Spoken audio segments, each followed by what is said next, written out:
Hello friends, तो कैसे हैं आप लोग। आई होप आप लोग अच्छे होंगे। मैं हूं आदित्य तिवारी। आज हम लोग लेके आए एक नई वीडियो एटी चैनल पे, एटी क्लासेस पे, जो कि है गॉस सीडीएल की। आज की वीडियो बहुत ही कमाल होने वाली है, क्योंकि गॉस सीडीएल मेथड एक इनडायरेक्ट मेथड है, जो कि मैं पहले भी बता चुका हूं आपको। और ये हम लोग का लीनियर साइमल्टेनियस का एक लास्ट टॉपिक बचा है, जो कि आज हम लोग इसको समाप्त करेंगे। और उसके बाद अगले टॉपिक पर बढ़ते रहेंगे, जो कि आप मुझे अब बताएंगे कमेंट सेक्शन पे कि मैं नया टॉपिक क्या लूँ। तो आज हम लोग गॉस सीडीएल पे बात करेंगे। उसमें देख लेते हैं आप पहले क्या क्या बात करेंगे, जो कि है working rule, call, question solving और कुछ इंपॉर्टेंट क्वेश्चन मैं जो दूंगा, जो आप लगाएंगे और उसको आप हर एक वीडियो पे लगाते आ रहे हैं। जो कि तो वर्किंग रूल में देखेंगे क्या क्या कैसे दिक्कत होती है क्वेश्चन फेस करने में, क्वेश्चन को सॉल्व करने में आती है क्या क्या दिक्कत है, वो फेस कर देखेंगे। और उसके बाद क्वेश्चन को सॉल्व करेंगे एक एग्जाम्पल के तौर पर। और इसके पहले हम लोगों ने देखा, पढ़ाया था मैंने एक वीडियो गॉस जकोबी की। गॉस जकोबी और गॉस सीडीएल में बहुत सी चीजें कॉमन है और बहुत एक चीज जो है वो डिफरेंस है। और ये गॉस सीडीएल को गॉस जकोबी का एक अपग्रेड वर्जन भी माना जाता है। तो पहले इसका वर्किंग रूल देखते हैं, फिर आगे देखते हैं क्या क्या होता है। चलिए फिर स्टार्ट करते हैं। मान लेते हैं पहले एक कंसीडर क्वेश्चन करते हैं, जैसे कि हम लोग गॉस जकोबी में करते थे, जो कि है ax1 plus by1 plus cz1 equal to d1, ax2 plus by2 plus cz2 equal to d2, ax3 plus by3 cz3 equal to d3। ये हम लोग का क्वेश्चन है, जो कि पहले हम उसके बाद हम लोग क्या रिक्वायर कंडीशन को सॉल्व करते थे, जो कि है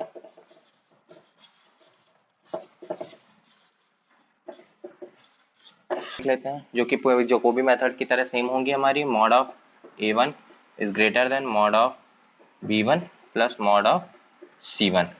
देन सेकंड इक्वेशन में हम लोग देखेंगे mod of b2 is greater than mod of a2 sorry plus mod of c2। Then third equation में हम लोग देखेंगे mod of c3 is greater than mod of a3 plus mod of b3। ये हमारी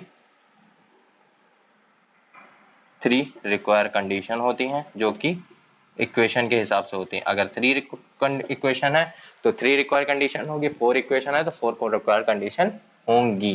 इटरेशन से पहले हम लोग एक इक्वेशन बनाते थे, जो कि हम लोग इसके बिहाफ पे बनाते थे, x1 equal to 1 upon d1 sorry 1 upon a d1 minus by1 minus cz1। एक ये इक्वेशन हो जाती थी 1 upon y2 equal to b d2 minus a x2 minus c z2। Second equation, third equation z3 को 1 upon c d3 minus ax3 minus b y3। ये हम लोग की 3 इक्वेशन हो गई हैं। और जिस पे हम लोग पुटअप करते थे, वैल्यू पुटअप करेंगे और एक्स वाई जेड की ही वैल्यू निकालेंगे इसमें। तो इसको देखते हैं। फिर यहाँ पे हम लोग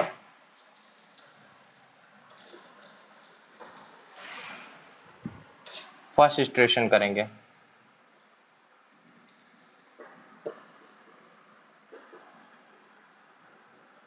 यहां से कुछ चीजें सीडीएल और जकोबी में चेंज हो जाएगी। पुट द वैल्यू ऑफ, यहाँ पे क्या करते थे, एक्स वाई और जेड की वैल्यू दो तीनों में 0 रख देते थे, लेकिन हम लोग यहाँ पे नहीं करेंगे। यहाँ पे हम लोग करेंगे put the value of y is equal to 0 and z equal to 0। सिर्फ y और z की वैल्यू हुई फर्स्ट इटरेशन में 0 रखेंगे और x की वैल्यू नहीं रखेंगे। x की वैल्यू हम लोग इसमें निकालेंगे इन इक्वेशन सेकेंड,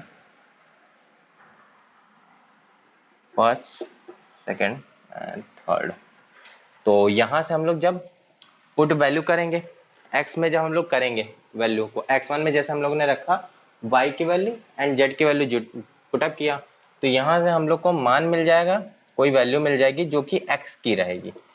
x की जो वैल्यू मिलेगी उसी को हम लोग सेकेंड इटरेशन में डायरेक्ट रखेंगे। वहां पे क्या करते थे हम लोग, पहले एक्स वाई जेड की एक इटरेशन में निकाल लेते थे वैल्यू को, उसके बाद सेकंड इटरेशन में उसकी value x Y x1 y1 and z1 के लिए रखते थे। लेकिन इसमें नहीं करेंगे, इसमें हम लोग क्या करेंगे, x1 की वैल्यू जैसे पहले इटरेशन हम लोग निकल आई, और देन जब y1 की वैल्यू हम लोग निकालेंगे फर्स्ट इटरेशन से, उसी में यहां पे पुटअप कर देंगे x1 की। लाइक दैट कैसे, यहां जैसे हम लोगों ने माना, यहां हम लोग ने x1 equal to 1 upon a d1 minus zero, यहां से हम लोग को x1 होगा, यहाँ पे सॉरी x1 होगा, y2 होगा एंड z3 होगा। यहां से हम लोग को x1 मिल गया कुछ। देन उसके बाद हम लोग सेकेंड इक्वेशन की तरफ चलेंगे, y2 equal to 1 upon b, then d2 minus a x1। यहाँ पे x को जीरो पुटअप करने की जगह पे यहाँ पे रख देंगे a x1 minus c z, और z जो कि हम लोग का रहेगा जीरो, तो यहाँ जीरो पुटअप कर देंगे माइनस के साथ, और जो x1 की वैल्यू होगी ऊपर आई हुई वो देन यहाँ रख देंगे। उसके बाद थर्ड इक्वेशन की ओर बढ़ेंगे हम लोग, ये मैं मिटा दे रहा हूँ, आप लोग नोट कर लीजिए। z लिया हम लोगों ने, तो 1 अपॉन सी d3 माइनस, अब a x1 जो आया निकला हम लोग का, माइनस b के साथ जो y की वैल्यू रखेंगे y1, वो हम लोग की y1 यहीं पुटअप करते जाएंगे। यहाँ पे डिफरेंस क्या है, इटरेशन में जो हम लोग निकालेंगे y1 पुटअप करते जाएंगे, वैल्यू जो ऊपर हम लोग की इटरेशन के अंदर ही जो वैल्यू निकलती है, अरे उसी को डायरेक्ट नीचे पुटअप करते जाएंगे और इटरेशन को कॉम निकालते जाएंगे। और जैसे सीडीएल में थी हम लोग की कि दो इटरेशन की कॉमन वैल्यू जब तक, जकोबी में जैसे थी कि दो इटरेशन की कॉमन वैल्यू जब तक नहीं आ जाती है तब तक हम लोग का एक्स वाई जेड का वैल्यू नहीं निकलती, उसी तरह यहाँ पे भी सीडीएल में भी अप्रोक्सीमेशन के लिए निकालने के लिए दो इटरेशन की वैल्यू जब तक कॉमन नहीं निकाल आएगी किसी भी में एक्स वाई जेड की एक साथ, तब तक हम लोग का आंसर नहीं निकलेगा, और तब तक उसको निकालते जाएंगे, वो भी डेसिमल की 4 वैल्यू तक हम लोग को देखना है। अगर क्वेश्चन में पुटअप है वैल्यू, वेल एंड गुड, अगर क्वेश्चन पे नहीं है पुटअप, कितने डेसिमल तक निकालना है, तब हम लोग को 4 तक तो देखना ही देखना रहेगा, या 3 तक देख सकते हैं हम लोग। ओके, तो यहाँ पे हम लोग, इसको समझ में आ गया होगा आप लोग को वर्किंग रूल्स, तो क्वेश्चन पे बढ़ते हैं और क्वेश्चन को सॉल्व करते हैं। अब सामने एक क्वेश्चन आएगा, तो क्वेश्चन आ गया है आपके बोर्ड पे, तो इसको सॉल्व करते हैं आज हम लोग, वर्किंग रूल जो मैंने अभी समझाया उसी के बेस पे, और देखते हैं क्या क्या चीजें आती हैं दिक्कत। तो चलिए फिर शुरू करते हैं, क्वेश्चन को सॉल्व करते हैं। तो पहले हम लोग देखेंगे सीधे रिक्वायर कंडीशन को पुटअप कर रहे हैं। पहले में x ग्रेटर है, दूसरे में y ग्रेटर है, और तीसरे में z ग्रेटर है, तो इनको हम लोग इक्वेशन में निकाल लेंगे, solving the equation x y z in x y z के लिए इसको सॉल्व करते हैं। तो पहले के लिए x के लिए करते हैं हम लोग, तो x equal to 1/20 17 minus y plus 2z, ये हम लोग की इक्वेशन फर्स्ट हो जाएगी। Then second, y equal to 1/20 minus 18 minus 3x plus z। देन z के लिए हम लोग सॉल्व करते हैं, 1/20 25 minus 2x plus 3y, equation third, ये इक्वेशन सेकंड। ये तीनों इक्वेशन हम लोग की निकल आई है, जो कि जैसे कि वर्किंग रूल में मैंने बताया था। इसके बाद हम लोग क्या करेंगे, एक्स वाई जेड की वैल्यू निकालने के लिए ही हम लोग इसको इटरेशन में सॉल्व करने की कोशिश करेंगे। तो फर्स्ट इटरेशन के लिए निकालते हैं पहले हम लोग,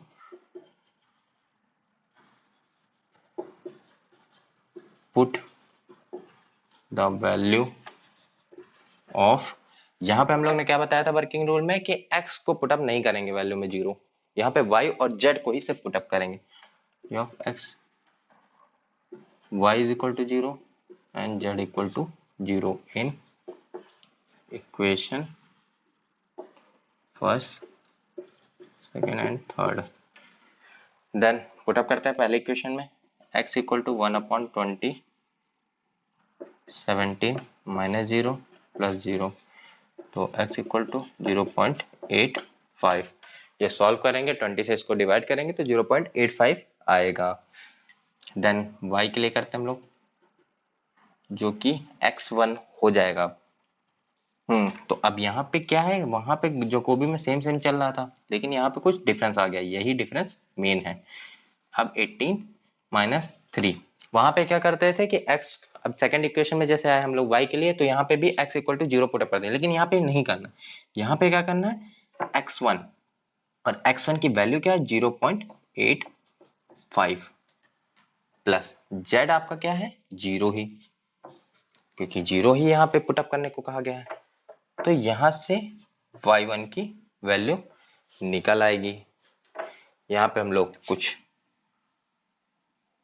सॉल्व करेंगे और वैल्यू को निकालेंगे। इसको मैं ऊपर लिख देता हूँ। तो यहाँ पे हम लोग सॉल्व करेंगे जब, तो y1 निकलेगा 1 माइनस 1.0275। देन उसके बाद हम लोग क्या निकालेंगे, z 1/20, 25 माइनस 2x, तो 2x की जगह पे हम लोग x1 ही रखेंगे अभी 0.85। वहां पे क्या करते थे, पहले पूरे इटरेशन में 0 0 पुटअप करके एक्स वाई जेड की निकाल लेते थे, नेक्स्ट इटरेशन में करते, लेकिन यहाँ उसी में सेकंड इक्वेशन में डायरेक्ट डायरेक्ट पुटअप करते जाएंगे। जैसे अब यहाँ पे x1 की वैल्यू रखा हमने एक ही इटरेशन में जो निकली हुई, देन प्लस 3 के साथ y की क्या है, y1 जो वैल्यू निकली है डायरेक्ट y1 की वैल्यू हम लोग रख देंगे माइनस 1.0275। ये डायरेक्ट मैं रख दूंगा वैल्यू को उसी इटरेशन में। इसको मैं सॉल्व करूंगा, क्या आएगी, जो कि 1.0109। आप लोग भी कैलकुलेटर से एक बार निकाल लीजिएगा वैल्यू को। तो यहां से आपकी Z1 वैल्यू आ गई। देन उसके बाद नेक्स्ट इटरेशन की ओर बढ़ते हैं। तो यहाँ पे सेकंड इटरेशन,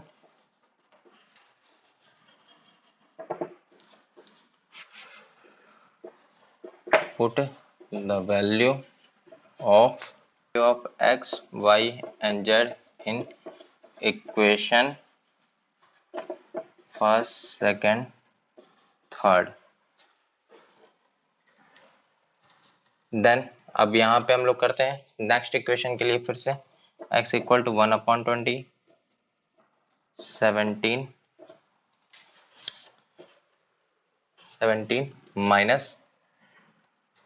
माइनस y1 हम लोग का क्या निकला है, जो कि प्लस हो जाएगा 1.0275। यहाँ पे भी y1 ही वैल्यू रखेंगे, क्योंकि पहले के इटरेशन में y1 हम लोग को वैल्यू मिली हुई है, देन सेकंड इक्वेशन में भी वैल्यू नहीं निकली है y2 की, इसलिए y1 वैल्यू ही रखेंगे यहाँ पे भी। देन उसके बाद प्लस 2z, 2 इंटू z1 की वैल्यू रखेंगे 1.0109,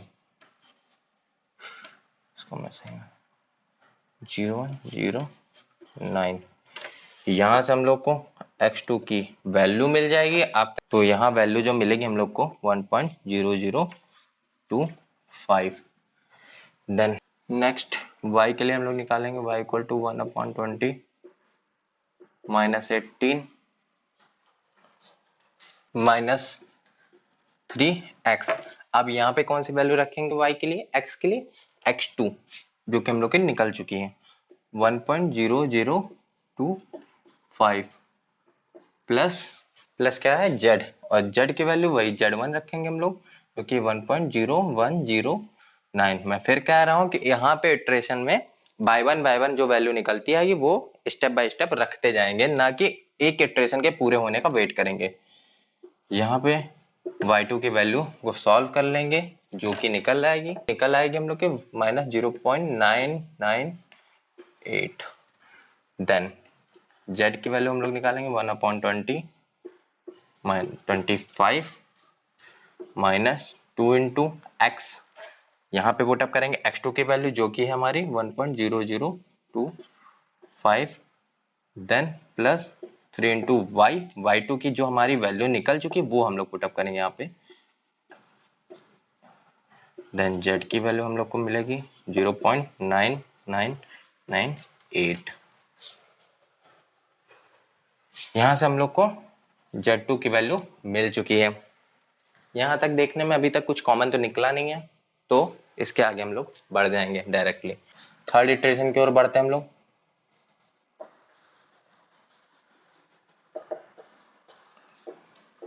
put the value of y is equal to y1 and z is equal to z1 in equation first and third. यहाँ पे फिर हम लोग निकालते हैं x की वैल्यू 1/20 17 माइनस y हम लोग का क्या y2 जो निकला है वो हम लोग पुटअप करेंगे।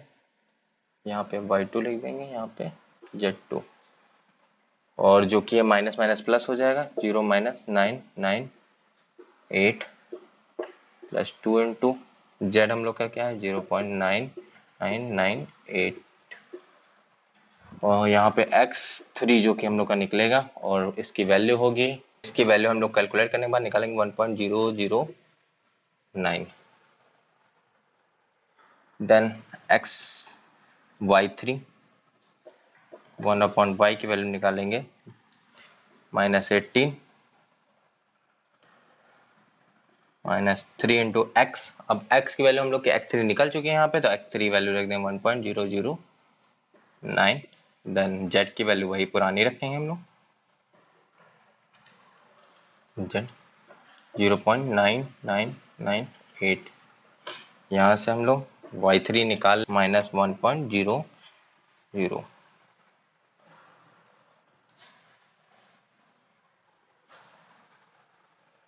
यहाँ तक y3 की निकल आई, y3 निकल आई। उसके बाद हम लोग निकालते हैं z3, z equal to 1/20 25 minus 2।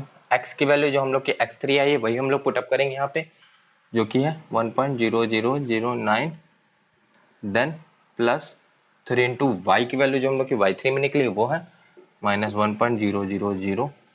Then हम लोग सॉल्व करेंगे 1/, और z3 हम लोग का आ जाएगा, जो कि हम लोग का z3 आ जाएगा 1.000। यहाँ तक भी कुछ कॉमन ना निकलते हुए तो इसके आगे हम लोग बढ़ जाएंगे, और ये हम लोग का अप्रोक्सीमेशन वैल्यू यहाँ पे इतने की हो जाएगी थर्ड इटरेशन की। देन फोर्थ इटरेशन के लिए हम लोग बढ़ेंगे।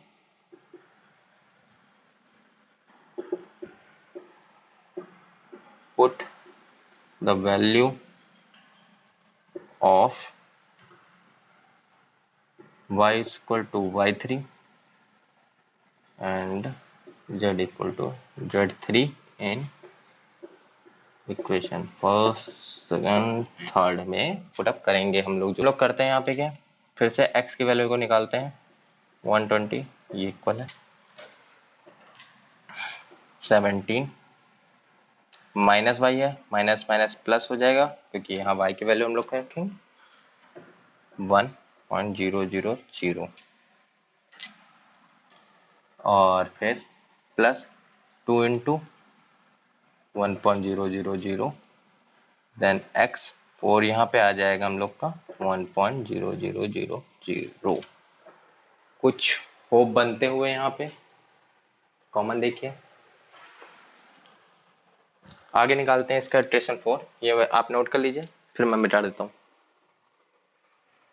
y के लिए निकालेंगे हम लोग 1/20 -18 -3 इंटू x4 रखेंगे हम लोग की 1.000 है, प्लस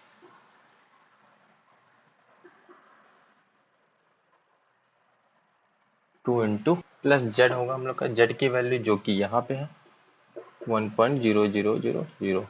देन यहाँ से भी हम लोग को निकल आएगा, आपको भी दिख रहा होगा -1.0000, बहुत ही ज़्यादा वो बनते हुए। एंड देन यहाँ से हम लोग y4 निकल आया है। अब z के लिए निकालते हैं 1/20 25 -2 इंटू 1.000 प्लस 3 -1.0000। इसको सॉल्व करेंगे और देन यहाँ पे हम लोग को Z4 में मिल जाएगा 1.0000। तो यहाँ पे हम लोग देख रहे हैं कि Z3 Z4 कॉमन है, Y4 Y3 जो आपने नोट किया वो कॉमन है, देन X4 और X3 भी कॉमन है 3 डिजिट तक। तो यहाँ पे कॉमन होते हुए 2 इटरेशन की वैल्यू, देन हम लोग की निकलती क्या है, x equal to 1, y is equal to -1 and z equal to 1।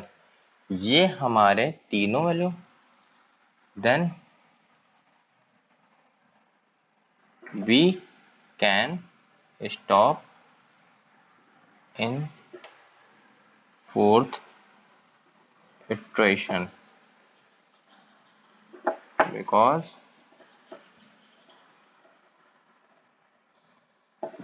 third and fourth iteration are common. 2 iteration हमारी कॉमन आ गई, वहीं पे हम लोग स्टॉप हो जाएंगे और वही हम लोग की वैल्यू निकल आएगी जो कि x equal to 1, y equal to -1 and z equal to 1। और इसे आपको चेक करना है तो अपनी इक्वेशन में, तीनों इक्वेशन जो दी गई है क्वेश्चन में, उसमें से किसी एक इक्वेशन में आप रखेंगे और आपको d1 d2 या d3 के बराबर वैल्यू निकल आ रही, तीनों में से किसी एक इक्वेशन में रखने पे d के बराबर, तो वो वैल्यू आपकी, ये आपकी वैल्यू सही है। वरना कुछ ना कुछ कैलकुलेशन में गलती है, वो आपको चेक करनी पड़ेगी और उसको आपको सही करनी पड़ेगी और आंसर निकल आएगा। तो ये इक्वेशन थोड़ा जल्दी निकलता है, इसमें जकोबी में जैसे थोड़ा लंबा हो जाते हैं इटरेशन, वहीं पे यहाँ पे जल्दी वैल्यू तुरंत पुटअप करने की वजह से ये थोड़ा जल्दी निकल आती है, क्योंकि मैंने इसे आपको दिखाने के लिए सेम क्वेश्चन को लिया था आपकी बार भी, जो कि जकोबी में लिया था हमने, और जकोबी में आप देखे थे कि 6 इटरेशन तक मेरी जा रही थी वैल्यू, तब कॉमन आई थी, और यहाँ पे क्या था, फोर्थ इटरेशन और थर्ड इटरेशन में ये मुझे स्टॉप करके वैल्यू को निकाल गई आराम से। तो इसीलिए सीडीएल मेथड को लाया गया था हम लोग के में, और ये अपग्रेड वर्जन इसीलिए कहा जाता है। तो लगाइएगा, आपको जो ना समझ में आए आप मुझे बताइएगा, कमेंट सेक्शन में बताइएगा, मुझे व्हाट्सएप पे भी आप मुझे शेयर कर सकते हैं क्वेश्चन नहीं समझ में आ रहा जो कि, और भी अदर प्रॉब्लम अगर आपको कोई आ रही बीटेक और एमसीए में, वो भी मुझे शेयर कर सकते हैं, नो प्रॉब्लम। एंड देन अभी कुछ स्क्रीन पे कुछ क्वेश्चन आएंगे, उसको आप जरूर सॉल्व करिएगा, और उसमें अगर कुछ दिक्कतें आ रही हैं वो भी मुझे बताइएगा। और ये वीडियो कैसी लगी ये आप मुझे बताइएगा, शेयर करिएगा, लाइक करिएगा, और सब्सक्राइब बटन को जरूर सब्सक्राइब कर दीजिएगा, जो कि आपके लिए बहुत ज़रूरी है नई नोटिफिकेशन पाने के लिए, नई नई वीडियो देखने के लिए, और बहुत सारी वीडियो आने वाली हैं जो कि आपके लिए बहुत ज़्यादा इंपॉर्टेंट रहेगी, मैथ की भी आएगी और भी चीज़ों की आएगी, बहुत सारी वीडियो आने वाली हैं।